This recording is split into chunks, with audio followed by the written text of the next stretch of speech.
Hello student, I am Rupesh Kumar Gaur और आज हम बात करेंगे ME 201 के यूनिट नंबर 1 के सेकंड टॉपिक की, जो है concept of strain and stress and strain. तो आगे बढ़ते हैं, देखते हैं हम सबसे पहले देखते हैं कि हम स्ट्रेंथ ऑफ मटेरियल यूज़ करते क्यों हैं, स्ट्रेंथ ऑफ मटेरियल होती क्या है। जब भी हम किसी मटेरियल पे या पार्ट पे एक्सटर्नल फोर्स अप्लाई करते हैं तो वो बॉडी क्या करती है, रजिस्ट करती है उस फोर्स को, डिफॉर्मेशन ना हो इसलिए क्या करती है, वो रजिस्ट करती है। ठीक है, उसके मॉलिक्यूल्स के कारण वो रेजिस्टेंस उसके अंदर प्रोवाइड होता है। ठीक है, this resistance by which the material of the body opposes the deformation is known as strength of material. Within the certain limit, you can say elastic stage, the resistance offered by a material is proportional to deformation. It means जो elastic limit होती है उसमें जो deformation होगा वो जो हमारा external force apply होगा उसके बराबर होता है।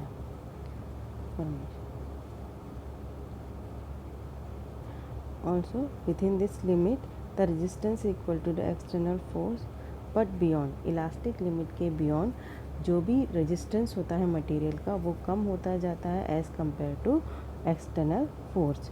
In such case, deformation continue till failure is take place.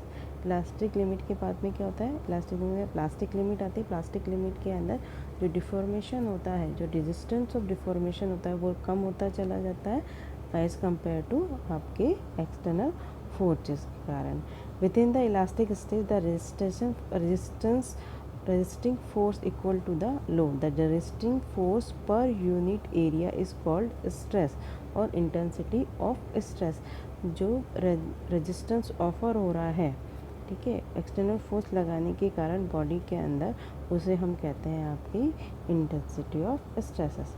तो देखते हैं हम स्ट्रेसेस क्या होता है। The force of resistance per unit area offered by a body deformation is known as the resistance and equal to the external force. ठीक है, the load is applied on a body while the stress is induced in the material of a body. A loaded member is remain equilibrium when the resistance offered by the member against the deformation and the applied force is equal to। ठीक है, जो deformation आपका होता है, ठीक है, against the member against the deformation apply force, कब तक डिफॉर्म नहीं होगा, इक्विलिब्रियम में कब तक रहेगा, जब तक कि जो रेजिस्टेंस ऑफर हो रहा है उसको डिफॉर्मेशन का वो आपके अप्लाइड फोर्स के इक्वल हो। अगर इससे ज़्यादा अगर आपका अप्लाइड फोर्स वो ज़्यादा हो जाता है, डिफॉर्मेशन जो रेजिस्टेंस ऑफर बाय डिफॉर्मेशन है, तो क्या हो जाएगा, आपकी बॉडी एलाउनेट होने लग जाती है। तो मैथमेटिकली इसका फॉर्मूला क्या होगा, दैट इज इसको हम जो यूज़ करते हैं, सिंबल जो हम यूज़ करते हैं उसको हम कहते हैं sigma, and then P/A। P होता है हमारा एक्सटर्नल फोर्स और लोड, ठीक है, and A is a cross section area. And unit of stress हमको पता है कि क्या था हमारा, फोर्स पर यूनिट एरिया। ठीक है, जो लोड पर यूनिट एरिया हम उसको निकाल रहे हैं, दैट इज़ वो था हमारे पास में। तो जो फोर्स है उसको हम करेंगे न्यूटन के अंदर in SI unit, and the area is in metre square. तो हमारा जो यूनिट हो जाएगा वो हो जाएगी हमारे पास में न्यूटन पर मीटर स्क्वायर। एरिया हम किस में एक्सप्रेस कर सकते हैं, एरिया हम और भी एक्सप्रेस करते हैं MM स्क्वायर के अंदर या मिलीमीटर स्क्वायर के अंदर।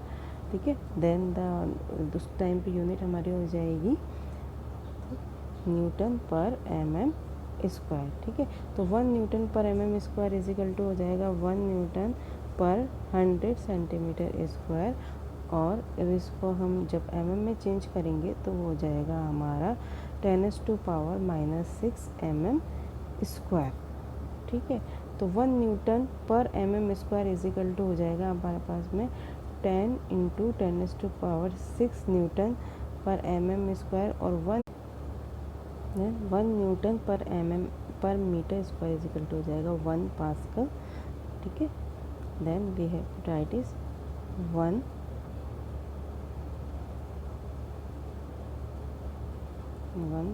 Pascal, okay. देन नेक्स्ट देखते हैं हम strain. When a body is subject to some external force, there is some change in dimension of the body. The ratio of change of dimension of the body to the original dimension is known as strain, ठीक है। जब भी like हमारी मान लीजिए कि कोई body है, इसके अंदर फोर्स अप्लाई किया हमने लाइक पी एंड पी, ठीक है। तो इससे क्या होगा, डिफॉर्मेशन होगा लाइक कि इसका जो लेंथ है वो आपकी कुछ इंक्रीज़ हो जाएगी, ठीक है। तो ये जो लेंथ, ये जो चेंज इन लेंथ हुआ दैट इज़ डेल एल, और ये होगा इसकी original length that is L, ठीक है। तो स्ट्रेन क्या हो जाएगा हमारे पास में, स्ट्रेन हो जाएगा हमारे पास में change in length divide by the original length. तो चेंज इन लेंथ हमारे पास में क्या था, डेल एल, और जो ओरिजिनल लेंथ थी वो हमारी हो गई डेल एल, ठीक है। तो स्ट्रेन हमारे पास में कई तरीके के होते हैं, जैसे हमारा हो गया tensile strength, compressive strength, then volumetric strength and shear strength. Tensile strength क्या होगा, जब हमारे दोनों फोर्स अपोजिट डायरेक्शन में पुल कर रहे होंगे। कंपैरेसिव स्ट्रेंथ कब होगा हमारा, जब उस पर दोनों जो फोर्सेस होंगे वो हमारे पुश डायरेक्शन में लग रहे होंगे। Then volumetric strength, volumetric strength क्या था, ratio of change in volume of the body to the original volume. अगर किसी बॉडी के वॉल्यूम में, टोटल वॉल्यूम के अंदर चेंज हो रहा है तो वो कहलाएगा हमारा वॉल्यूमेट्रिक स्ट्रेंथ, ठीक है। और शेयर स्ट्रेस के कारण जो स्ट्रेंथ प्रोड्यूस होगा उसको हम कहेंगे शेयर स्ट्रेन, ठीक है। लाइक हम इसकी यूनिट देख लेते हैं। इसकी यूनिट हो गया हम हमारे पास में क्या होती है इसकी यूनिट, ये क्या था हमारे पास में डेल एल अपॉन एल। तो एल का यूनिट क्या होगा हमारे पास में, लाइक लेंथ में ही होगा, ठीक है। और जो ओरिजिनल लेंथ है वो भी किस में होगी, लेंथ एल में। तो इसका जो यूनिट होगा ये होती है हमारी dimensional less, m0 l0 t0, ये होगी हमारी डायमेंशन लेस। तो स्ट्रेंथ जो होता है वो होता है हमारा डायमेंशन लेस। नेक्स्ट हम देखते हैं कि type of stress. Type of stress हमारे पास में दो तरीके के होते हैं, नॉर्मल स्ट्रेस होता है और एक होता है shear stress, like tangential stress. तो नॉर्मल स्ट्रेस जो होता है वो होता है हमारा tensile stress and compressive stress. Normal stress क्या होता है, नॉर्मल स्ट्रेस होता है, normal is the stress which is act in the direction perpendicular to the area. किसी भी एरिया के परपेंडिकुलर जो फोर्स लगेगा उसको बोलेंगे हम लोग नॉर्मल स्ट्रेसेस। ये दो तरीके के होते हैं हमारे पास में, टेंसाइल स्ट्रेस और कंपैरेसिव स्ट्रेस, ठीक है। देन सबसे पहले देखते हैं हम टेंसाइल स्ट्रेस हमारा क्या होता है।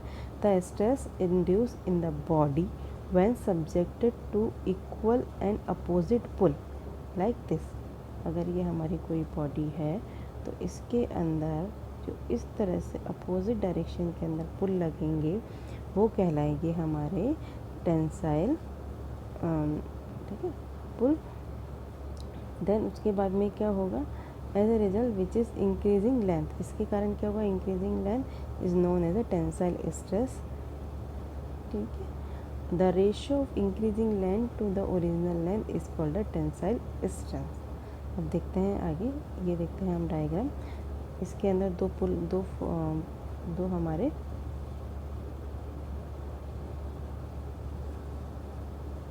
इस तरह से फोर्सेस लगे हुए हैं, लाइक एक इस डायरेक्शन के अंदर, एक इस डायरेक्शन में लगा हुआ है, एक हमारा इस डायरेक्शन लगा है।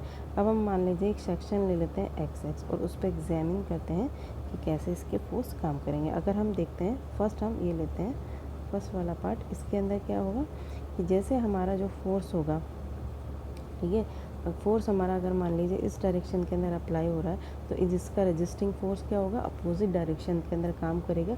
तो लाइक इसका रजिस्टिंग फोर्स कुछ इस तरीके से हो जाएगा। सेम इसी तरीके से हम पी इस वाले पी नेक्स्ट पी की बात करते हैं, फोर्स की बात करते हैं, तो इसके अगेंस्ट जो रेजिस्टिंग फोर्स अप्लाई होगा हमारा वो ये होगा। ठीक है, अब इन दोनों अगर हम सेम क्रॉस सेक्शन एरिया पे दोनों पुल के देखें तो इसके लिए हमारा ये वाला रेजिस्टिंग फोर्स हो गया और इस वाले फोर्स के लिए हमारा रेजिस्टिंग फोर्स हो गया हमारा ये वाला। तो टेंसाइल स्ट्रेस क्या हो जाएगा, रेजिस्टिंग फोर्स, ठीक है, divide by the cross sectional area. तो टेंसाइल स्ट्रेस किसके बराबर होगा, tensile load, sorry resisting force हमारा किसके बराबर होगा, टेंसाइल लोड के बराबर, R is equal to P. ठीक है, एंड सिग्मा हो जाएगा हमारा पी बाई ए। तो टेंसाइल स्ट्रेंथ क्या हो जाएगी हमारी, del L upon L, change in length divide by the original length.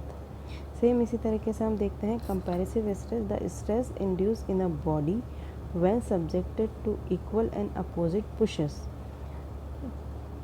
as a result which is decreasing in length। उस पुश के कारण क्या होगा, लाइक हमारे देखिए यहाँ पे ये दो फोर्स लग रहे हैं पुश डायरेक्शन, इसके कारण क्या होगा, जो लेंथ होगी ऑब्जेक्ट की, लाइक ये ओरिजिनल था हमारा, तो जो लेंथ होगी वो इस तरह से इसकी कम हो जाएगी। ठीक है, कंप्रेशन हो जाएगा। pushes a result which is decreasing length of the body known as comparative strength. The ratio of decreasing in length to the original length is known as comparative strength. The comparative stress act normal to the area and pushes to the area। ठीक है, तो area के normal काम करता है और area को हमेशा पुश करेगा। ठीक है, सेम इसी तरीके से हम जैसे हमने पहले देखा था, ये दो फोर्सेस लग रहे हैं हमारे पास में। ठीक है, दो फोर्सेस लग रहे हैं, सेम हमने एक्स लिया, उस पर हमने देखा, तो ये वाला जो फोर्स है, लाइक लेफ्ट हैंड साइड पे जो आप फोर्स देख रहे हैं उसको रजिस्ट करेगा हमारा ये वाला फोर्स जो कि पुश कर रहा है उसको। ठीक है, then resisting force right hand side पे देखेंगे, पुश के लिए देखेंगे तो रजिस्टेंस फोर्स हमारा ये हो जाएगा। ठीक है, देन जब हम एक्सेस पे पूरे बॉडी को देखेंगे, इक्विलिब्रियम डायग्राम बनाएंगे, देन जो हमारा पुश होगा, ठीक है, पुश के कारण जो रजिस्टिंग फोर्स होगा वो होगा हमारा आर।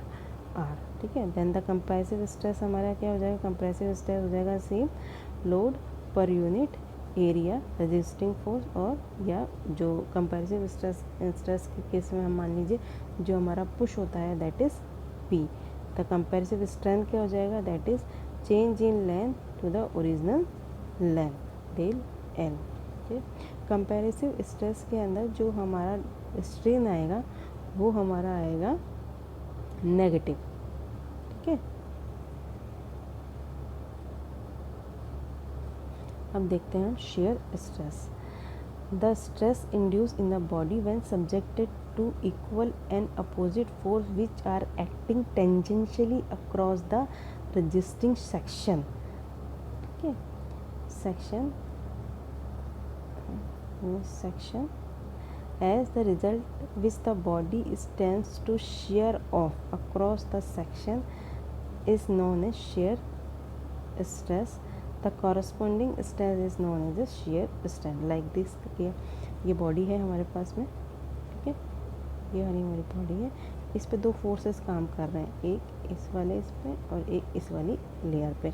अब इस फोर्स के कारण क्या होगा, जब ये फोर्स पुल करेंगे एक दूसरे को तो क्या होगा, ये इस एरिया के अंदर, ये रजिस्टिंग एरिया कौन सा था हमारा, ये वाला, ये अपार्ट एक दूसरे को खींचेंगे तो इस तरह से ये अलग हो जाएंगे, लाइक इसको कहते हैं हम शेयर।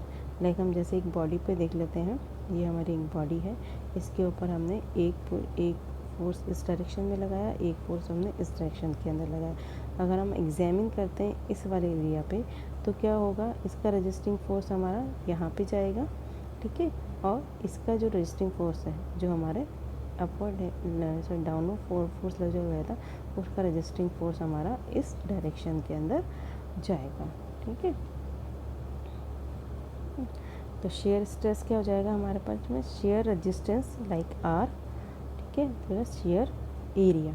ठीक है, शेयर एरिया हमारे पास में क्या हो जाएगा, शेयर एरिया हो जाएगा हमारे पास में the shear area is the tangential to the area cover which is act. ठीक है, area over which is act, जिस एरिया पे वो काम कर रहा है उसको बोलेंगे। तो इसके अंदर क्या हो जाएगा, हमारा जो रजिस्टिंग हो जाएगा वो तो हो जाएगा R is equal to P, and area हो जाएगा हमारे पास में L इंटू, ये L हो जाएगा, ठीक है, N into H and G area, ठीक है। तो ये हो जाएगा हमारे पास में शेयर स्ट्रेस। सेम इसी तरह से हम स्ट्रेन निकालेंगे, डेट इज़ वो क्या हो जाएगा हमारा, as the bottom of the face of block is fixed, A B C, ये क्या होगा आपका जो ए बी सी डी है ये डिसऑर्डेड हो जाएगा, ठीक है, इस तरीके से। तो ट्रांसफरेबल डिस्प्लेसमेंट, ठीक है, डी डी वन, ये हो गया डी डी वन, ये हो गया, जितना डिस्प्लेसमेंट यहाँ होगा क्योंकि फोर्स होगा वो हमारा इस डायरेक्शन में काम करेगा, तो इसको क्या होगा, इस तरह से पुश करेगा, तो पहले जो हमारा ये ब्लॉक था वो शिफ्ट हो जाएगा हमारा इसके अंदर। तो चेंज इन, ये जो डी वन आया हमारे पास में, ठीक है, ये जो डी है इस तरह, तो D one upon A D, ये जो हमारी ओरिजिनल लेंथ है वो, या डिस्टेंस ए डी, ठीक है। तो जो हो जाएगा हमारा डी एल अपॉन एच, ठीक है। तो स्टूडेंट आज के लिए इतना ही। नेक्स्ट क्लास के अंदर हम और तरीके के स्ट्रेन एंड स्ट्रेस के बारे में न्यूमेरिकल प्रॉब्लम सॉल्व करेंगे और इसके बारे में और नॉलेज हम लेंगे। Thank you so much.